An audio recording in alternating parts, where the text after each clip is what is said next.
10x your service design offering with Smaply. Take 20% off any order with This Is HCD 20 off. Let's superpower you and your design team's potential. Sign up at smaply.app. Enjoy the episode from your friends at Smaply, helping support This Is HCD podcast.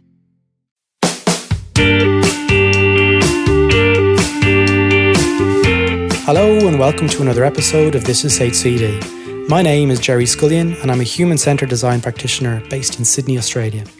Before we jump in, however, as this podcast was recorded in the Sydney CBD, I'd like to acknowledge the Gadigal people of the Eora Nation as our traditional custodians of the land where we meet today and pay respect to their elders both past and present.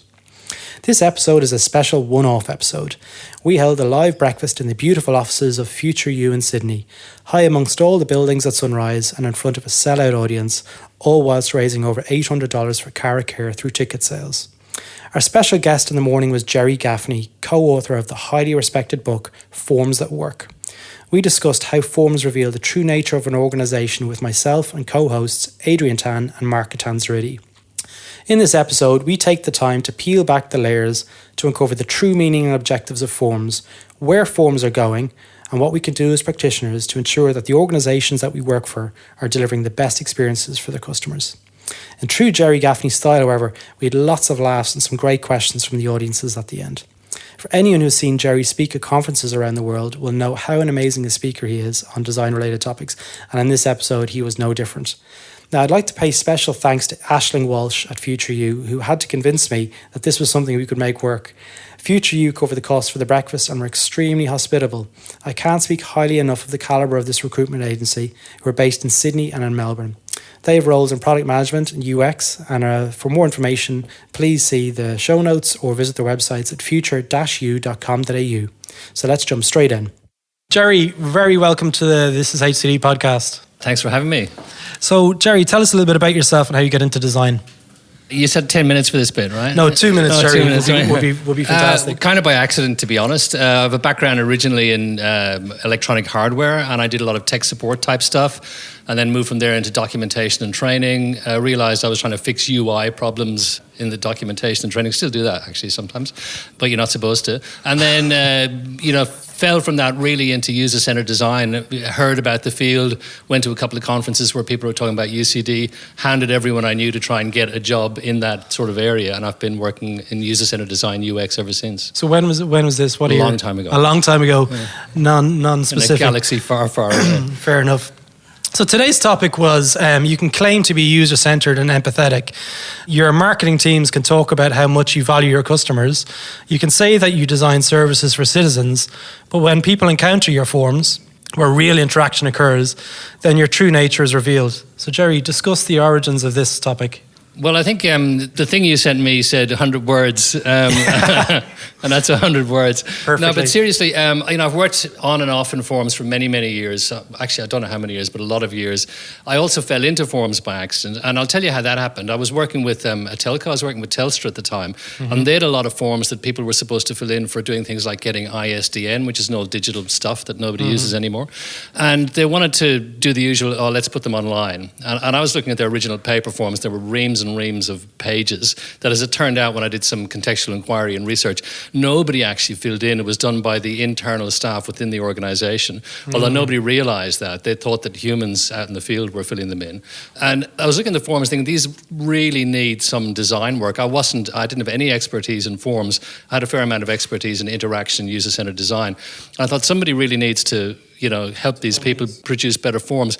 Where's the book that I can go and buy that describes how to do it?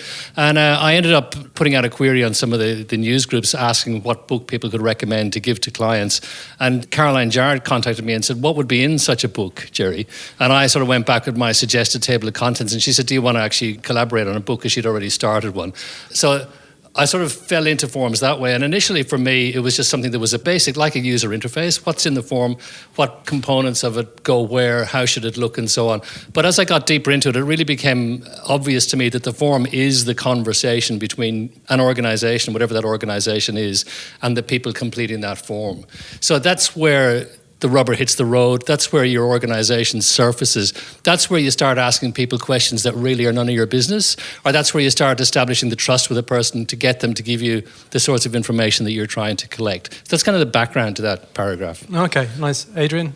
I guess for me, forms are almost very integral to a product, essentially. They're almost like the entry point into a product. So how do you design a form that is integral to that product? Because sometimes they're kind of designed separately, in which case then you have a very separate journey, a very separate kind of experience.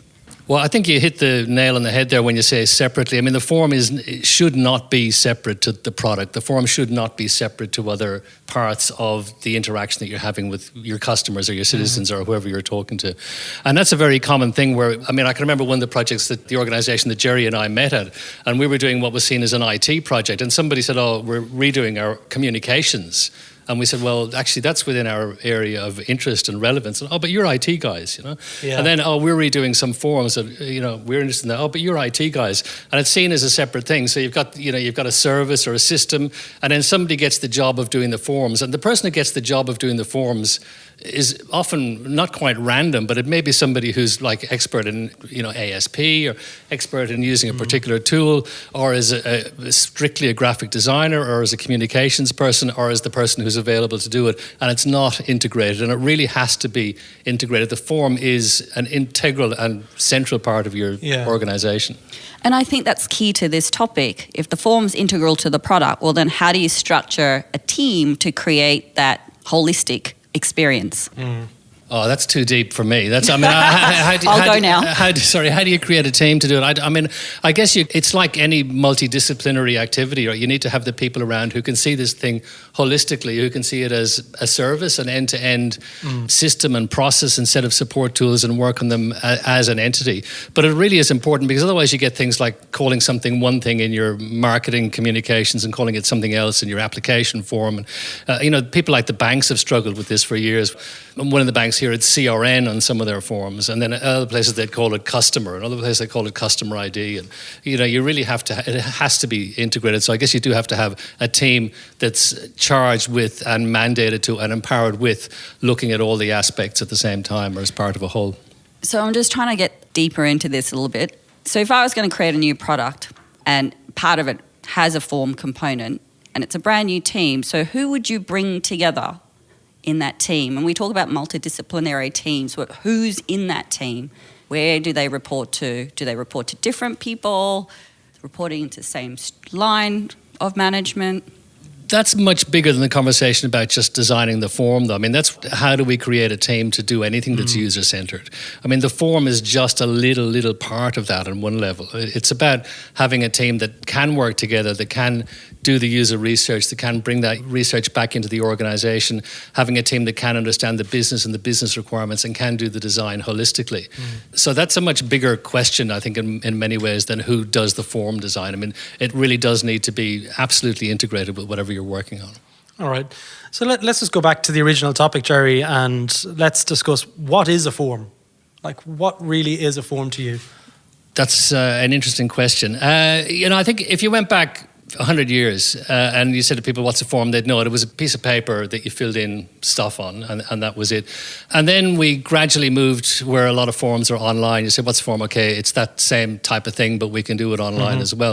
And then you say, well, actually, we can do it over the phone as well. We can do it mediated by a human or mediated by a machine, or we can do it mediated by a chatbot, or we can, in fact, have an AI fill in most of the form for you because they know who you are, and then you do the other bits. So I think it's kind of an amorphous question. Then you say, what's the difference between a form and a survey? I don't worry too much about it, because I think we know what a form is at its broadest sense, and it is the tool that supports a conversation between an organization and an individual, usually. So something asks you a question to which you respond, or you ask a question to which an organization responds.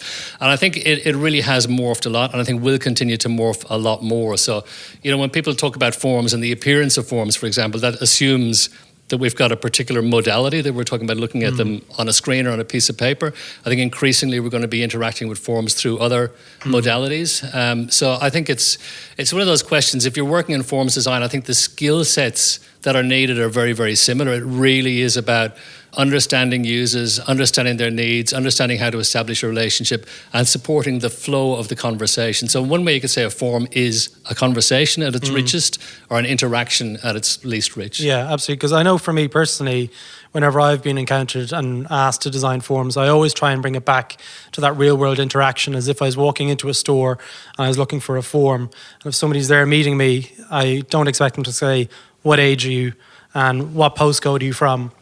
I kind of find that to be a little bit weird. So it's interesting to see that, that's a similar kind of thought process that you do. So moving forward into the next 12, 18, 24 months in form design, obviously form bots and chat bots are going to become, well, they're already here, but what are your thoughts on how form design and chat bots are going to amalgamate? I don't know if they are going to amalgamate as such, but I do see a lot of the functions that traditionally would be carried out by a form being carried out now by a chatbot. And it's very much the same as when the insurance companies started to have humans help you fill in your form. So now if you do something like have an accident at your home or something untoward happens to you, many companies will advertise the fact that you can get on the phone and you can interact with a human instead of getting a form and filling it in either online or on paper and submitting it. And what those organizations are doing is they're mediating the interaction. They're becoming the form filler. And that's very much the same as what a chatbot might do. You can talk to a chatbot and have it do some of those things. I had a conversation with somebody recently that I thought was a chatbot and wasn't. And I tweeted the conversation, I just screen grabbed it and tweeted it. And then he tweeted his side of it because he noticed it because I tagged whatever the company was on Twitter. So we had these two conversations going on, which is kind of weird. But I think as AI has become more intelligent and form filling is mediated, I think it will become more sophisticated. Also more dangerous, I think, in many ways for us because, already we're being taken advantage of is probably a bit harsh. No, not really. I think, our information is being abused and misused and our data is being surreptitiously gathered and sold, quite obviously by the Ubers and the Facebooks and so on. Yeah. And I think that, as we provide more information automatically to chatbots and to agents of various sort, I think that will increase. That might be a bit of a sidetrack. Yeah, that's okay. So what are your thoughts as regards the presence of chatbots to support forms being completed? Is that a sign of a poorly designed form, or is that something different? I think it would really depend on the circumstances. I mean, one can envisage a situation where you've given permission for a chatbot to be available or to have access, or you've accessed a chatbot in some way, and you're trying to complete something and it facilitates that, then it could be a useful interaction. You could also imagine it being intrusive. I mean, the chatbot can still very much be like Microsoft's Clippy. It looks like you're writing a letter. It looks like you're filling in a form. Can you just, give a gesture? Yeah. I know, as you were saying that about Mr. Clippy, I know LinkedIn recently just announced that their integration, obviously they've been bought over by Microsoft, that when you're typing out your resume, that it's going to start querying jobs that are applicable on the LinkedIn network.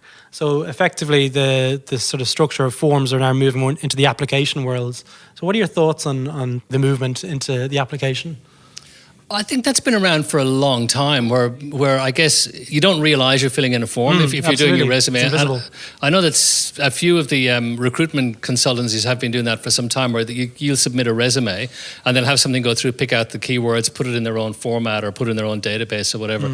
I mean, it's kind of a no-brainer that it's a logical thing for organisations to want to do, to say, well, let's extract your amorphous information or somewhat amorphous information and structure it and put it in our database. And start to match it. Start to do whatever with it. I mean, do all your linguistic matching and whatever's going on. Yeah. All right, so look, we're just going to move the conversation into a hypothetical scenario. So if you imagine there's a designer, a user-centered designer of some sort, and they enter into an organization, a large organization that's semi-mature in the design sense, and they realize that there's hundreds of forms out there in the wild. How can they bring form design into the consciousness of the organization with a view to creating better forms in the future?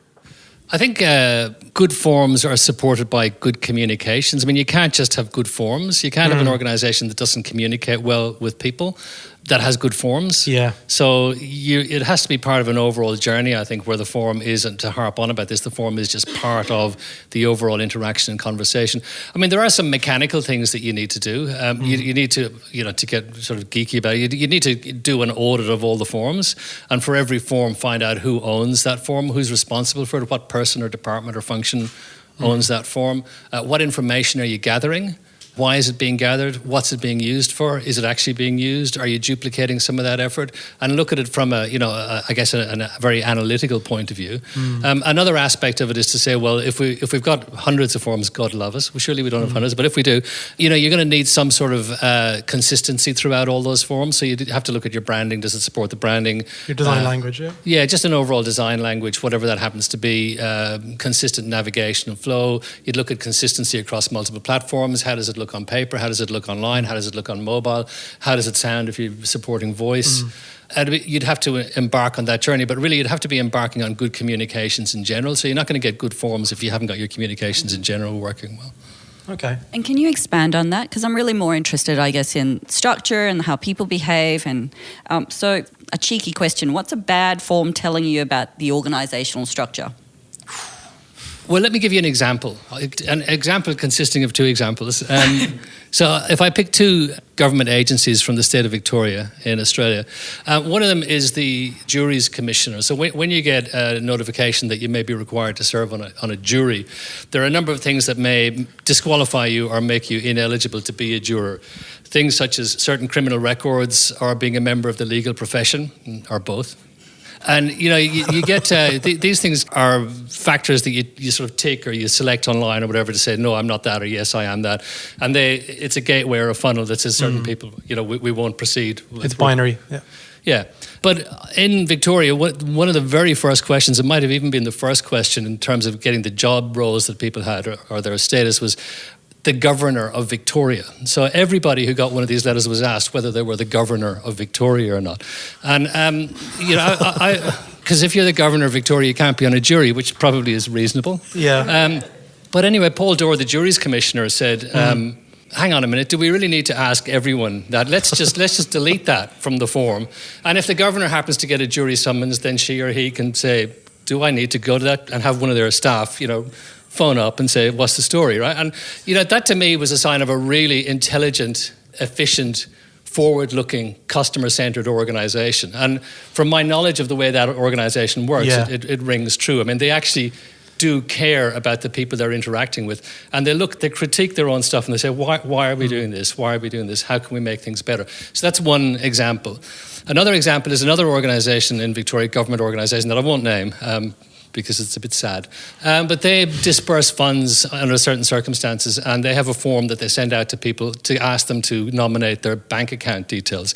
Because, I don't know where your listeners are, but in Australia, nearly all transactions are electronic. It's very, very rare to write out a check. So they ask you for your bank account details, and you write in, currently it's a 6-digit code and followed by an account number. And you have to fill that in order to get paid by this organisation. But they require you to visit a branch of that bank and have a teller stamp or sign that form to say that, yes, that is a correct, valid bank account number. Now, I actually queried this with the organisation and I lost, and they ended up sending me a check. But that is just so utterly patronising, and that shows an organisation that genuinely doesn't care about the people it's interacting with. And you can envisage the conversation with the people doing this. Oh, some people give us the wrong information, and then we try to pay that account, and then it's a problem. And mostly it's a problem for us, and there's a little bit of a problem for the person who wanted to get paid and didn't. But instead of saying, instead of trying to look at how can we make this better for everyone, they've just gone down this totally patronising 19th century pathway instead. Yeah. So is that a good example? Yes, that's a great example. So those forms expose the nature of those two organisations fairly thoroughly. It's really about how you consider customers, really, and where you place them in your organisation. Yeah, and whether you're willing to take the workload off your users or you're quite happy to force it back onto them. And unfortunately, most people like to force it back onto them. I think it's changing because, people don't accept that sort of nonsense anymore, or they're much more likely to kick up and complain. So I think there is a very strong drive toward, and, when you look at government services, there's a huge drive towards being customer-centred or citizen-centred because there's an awful lot of money involved, an awful lot of money to be saved by delivering really good quality services, particularly online. And people do want to go to online forums and interact electronically with all levels of government. So just looking at form design within organisations, and say maybe they do or maybe they don't have user-centred teams, what kind of quantitative analytics would you look for to say that, okay, our forms are working or not working? There's a few basic things. I guess one of them is the number of errors on a form, the number of errors that you're dealing with. That's kind of easier on paper forms than it is online. But when you're doing a piece of forms design work, if there is a paper form, you go and you spend some time in the mailroom watching the forms come in, and then go to wherever they're put online. And, a lot of organizations will say, we've just got some data entry people, converting it to online. Then when you go and sit down with those data entry people, you realize they're actually adding value by interpreting the forms. I've seen, temporary workers interpreting significant occupational health and safety forms without the organisation having any awareness that was going on at all. Yeah. So I look at error rates. I just think of one particular form I worked on. One of the dev guys said to me, "Oh, you've got a problem with one of the questions in your form," and I said, "No, I don't." And he said. He said, "Yeah, you do, because one of these things has got a higher dropout rate than the other." And I looked at it and it was right. One of the questions was misleading or difficult to interpret. So I think looking at your analytics of where people drop out of your form, that's really good. But basically, are people completing the tasks that the form is supposed to support, and are they doing it successfully? And how can you continuously improve that? So maybe you might be able to embellish a little bit more on that, because one of the things about form design is the errors are only really visible when they've posted. So is there any methods that out there that are able to capture in real time that the errors that the users are having when they're entering in the forms? Oh, well, at a very mechanical level, you can do certain validations, like credit card validity and date validity and things like that. Time spent. You could look at the amount of time being spent in a form. Time spent is an interesting one. I mean, there's some forms that some people will complete very, very quickly and some people will complete, the difference in task time is an interesting one, I think. But yeah, you can look at how long it's taken people to complete it, where the stop points are. If you're looking at form design and someone's entering in their, say, address, and they had to do it 4 or 5 times, they eventually just do what the form tells them to do and then they move on. How do you capture that information? That sounds to me like a usability question, and that's the sort of thing I'd expect to have shown up in usability testing pretty early on. And, I guess maybe that's usability testing is something we should mention. Always do usability testing of your forms and always pilot them, because as soon as they go out there, you're going to find, oh God, we called it this and it made sense to everyone. But I have a very short story. Can I tell you? Yeah, go ahead. So go ahead. Years ago, I did some work with Privacy Victoria, which is the privacy commissioner in Victoria.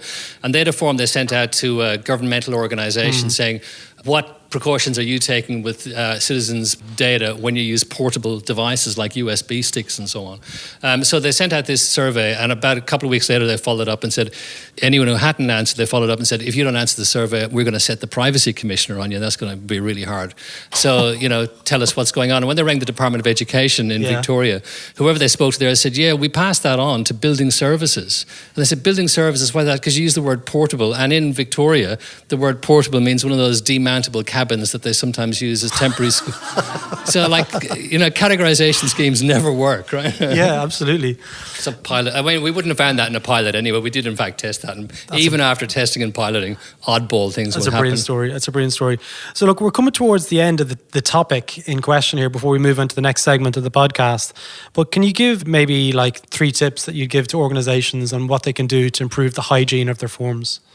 Number one is an absolutely laser beam focus on the users. I mean, what are users doing? Understanding what they need to do and doing that. 2 is being consistent across all of your communication. So making sure that when you're interacting with the organization on your mobile device, it's exactly the same as if you're interacting on the phone or any other way. And 3, is 2 enough? Usability? Well, I said focus on the users. That implies usability testing, it implies piloting, it implies good visual design, it implies accessibility, all of those things. The basics. So, user-centered design and business-centered design, that's the 2 things, right? Okay, so we're just going to pass you over to Mark. We've got the 3 questions from hell, as we're calling it. So, Gerry, we ask, I guess, every guest on the podcast 3 questions. You guess every guest, or and we'll ask you questions before we open it up to everyone here. So what's the one professional skill you wish you were better at? Listening. All right, that was easy. Listening in the sense that I find I'm not sufficiently focused on people and on detail. So sometimes I'll come away from something, and if I'm with somebody else, it's okay because I can say, "What did they say in there?" Yeah. But I think, I'd like to have that capability a bit more strongly. Yeah, excellent. If you were able to banish one thing from the industry, what would that be? Not what you said this morning. I said people this morning. When you say the industry, do you mean the design community? Yep. Egocentric behavior? Okay. That's a good answer. Yeah, it's a popular one. Yeah. And what message would you give to an emerging HCD talent for the future? I think really, if you want to be a user-centered designer, really focusing on users, really focusing on people and how they behave is the key thing. I think as a profession, we tend to get sidetracked into gadgetry, and we get sidetracked into methods, and we get sidetracked into thinking about things that are not central to what it is that we really need to think about. So I think, looking at everything, say, how is that helping me get a better understanding of users, and how is that helping me purvey that understanding into something that's operationalizable, to use a horrible word. There's something that we can actually make something out of. How can we get that information and turn it into something? So I think that relentless focus on people and what they do. Like when I always say to people, when you're on the bus, what are people doing? Watching what people are doing and just observing behavior and trying to infer what that might mean and draw conclusions from it that you can then test through your design work. So that's kind of it. I mean, that focus, all the methods and all the other things are important, but they're peripheral and they follow on from that focus, I think. The core of people at everything you do. Yeah. Cool. Yeah. Okay. So we're going to go to the audience. Any questions from the Do we have crowd some in questions? here? We do. Got Vera Chan down the back of the room. Thank you for that. The key point that I take this morning was about a form is being the conversation between organisation and users. I think that's really key. So, and then kind of move on into good forms are good conversation. So I kind of want to drill down into that. What do you mean by having good conversation? So sometimes forms can be very long in terms of asking the questions, like how would you like blah, blah, blah. Or sometimes they're very short, like name, date of birth. So what is a good conversation? What are the things that you should look for in having a good conversation? Okay. That's kind of one of those questions. Thanks, Vera. That's kind of one of those questions that's really simple and really deep as well. Because, I mean, what is a good conversation? Let's take that away from forms altogether. What is a good conversation? It really depends on so many things. One is it depends on the interaction that you're carrying out. So if I'm doing a transaction, getting a coffee at the coffee shop, a good conversation is polite, well-intentioned on both sides, and it's efficient because there are probably other people waiting and the people are trying to get their work done. So I want an interaction that's pleasant, that's relaxed, that's stress-free, and it gets the job done. You might want a conversation that's much deeper than that. Like, so if you're dealing with your medical practitioner, for example, and you're filling in a form prior to going to your medical practitioner, then I want that conversation to be respectful. It needs to ask me information that's appropriate for the interaction. So they can ask me the sorts of stuff that other people can't ask. So my coffee vendor can't ask me if I've had any sexually transmitted diseases or something, but maybe it's okay. I hope they can't. That was a sidetrack. Maybe it is okay for my medical practitioner to ask that. Yeah. There are times when it's appropriate to ask questions, and there are times when you want questions that are wordy, where you're actually conversation and you're contextualizing it. I guess one that comes to mind is not a particularly brilliant example, but there's some health monitoring app, and it asks you for your gender, and it says male and female are the only two options. Now, that is considered generally very poor practice, but they say underneath it, because our database of medical information will only support this particular thing. So they're saying, we'd like to do better, but we can't because of the database we're working with. So at least they've given you, at least they've been respectful of you. They're saying, we're giving you two choices which we realise are inadequate, but the reason we're doing it is because we're unable at this point to give you another one, and once you've got sufficient data, we do something else. So that's a good conversation as well, even though on the face of it, it's bad because it's asking you a question that's got the wrong, binary answer. It's contextualising it and explaining it in such a way that it's respecting me and acknowledging the fact that it has to make a faulty decision, I guess. Johan, seems there's a question over here. Cool. Thanks. So I work in the area of customer service, and we also use a lot of forms, I would say, and it's all part of the conversation. So because for us it's a conversation starter. I'm just curious, because you touched on it before, on AI and the impact it has. So the latest is obviously what we're looking for is giving the customer the answers already before they enter the form, right? And there's these tools now with AI and ticket deflection, and you start typing in and the answer comes up. Is that then part of a good conversation, or is it something the customer really wants? What's your experience? What do you think? I think, and I'm not sure if I'm getting to the heart of the question, but my experience is that people are very, very happy to engage with machines if the machine gives them the outcome that they want in the shortest amount of time possible. Some years ago, people, I think, were very reluctant to interact with machines. I remember when, in fact, I think it was Telstra brought in their voice recognition years and years ago. A lot of people said, I want to talk to a human, but by the same token, 80% of the incoming calls were diverted to a machine and answered appropriately for that person. I think now we're expecting a degree of machine mediation. So I think people are happy to interact with a machine or a human or a machine and a human, provided they get the outcome they want and provided there's the handoffs are done well. I mean, I think handoffs and handovers are really the issue in a lot of customer service stuff. You know, one thing people hate, regardless of whether they're talking to a person or machine, is when you get that, you know, oh, what's your account number? I just told that to the previous person. Is that what you're talking about? That? Yeah, absolutely, yeah. Yeah.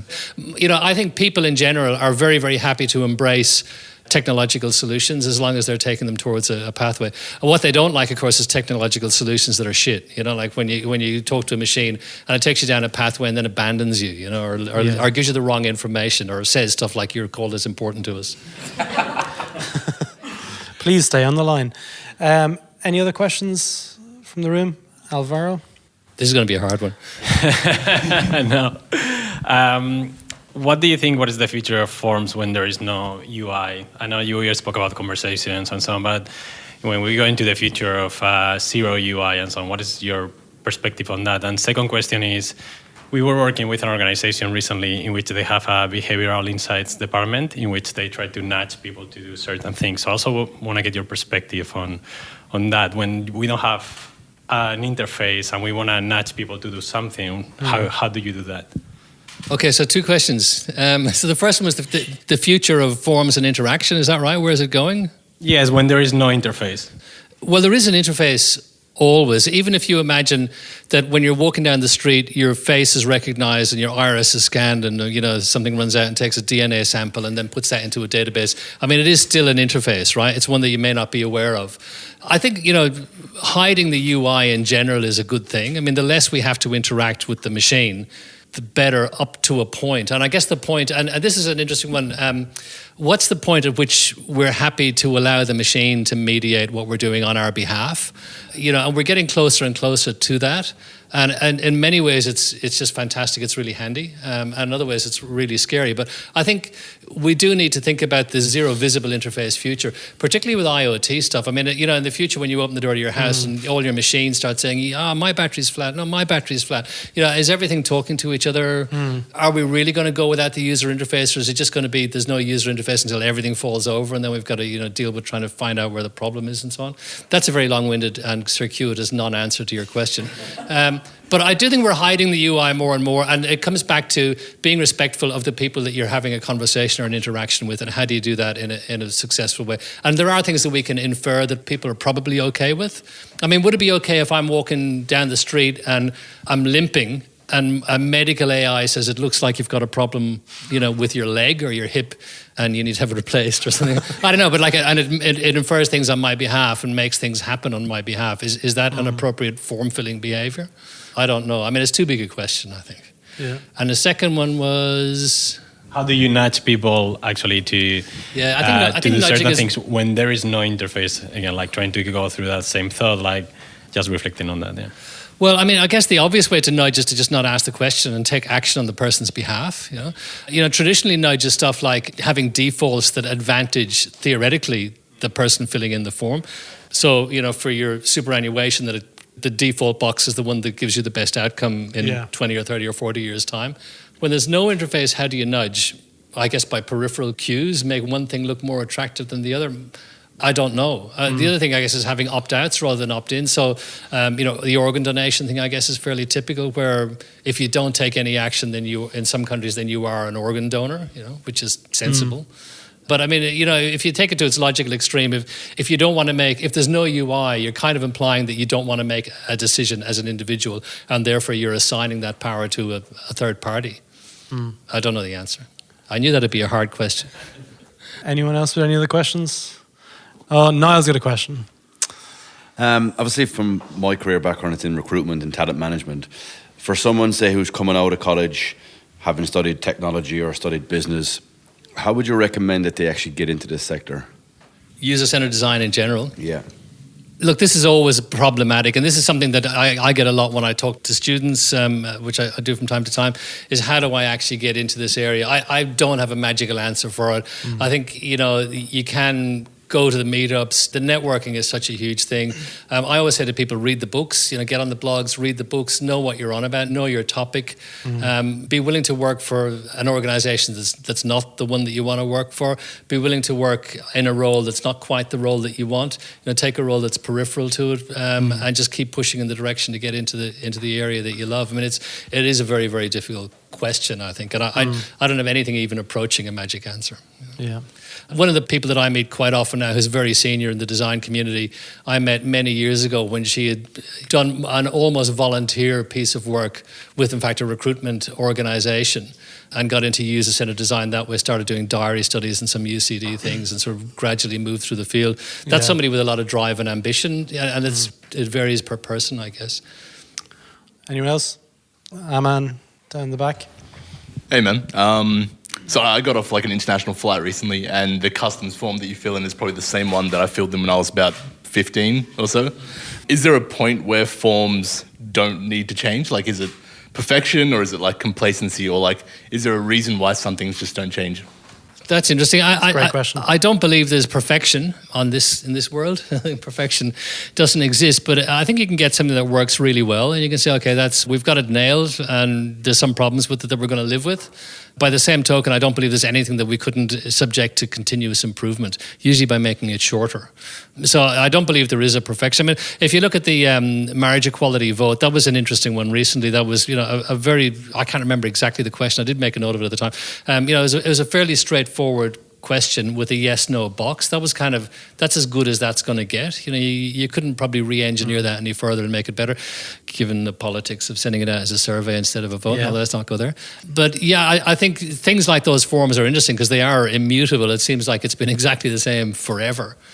I guess it's as good as it gets, and they know they've got particular problems with it, and they probably work around them. And they've got a captive audience. You're sitting on a plane there. What else are you going to do? Here's a form. You can fill it in. Yeah. Here's a form, and let's see if you can fill it in the dark. I tell you, they could do is give you a pen along with it. That's one thing that I think would be user-centered. But you would always have a pen with you, Gerry. I do. I've got multiple pens. So he hands them out to everyone else in the airplane. I open up my bag of tricks, and they're like, hand them out. All right. So, any other questions before we wrap this up? Do you know one thing we didn't talk about? What? Colours and fonts and stuff like that. We didn't, but unfortunately we're out of time.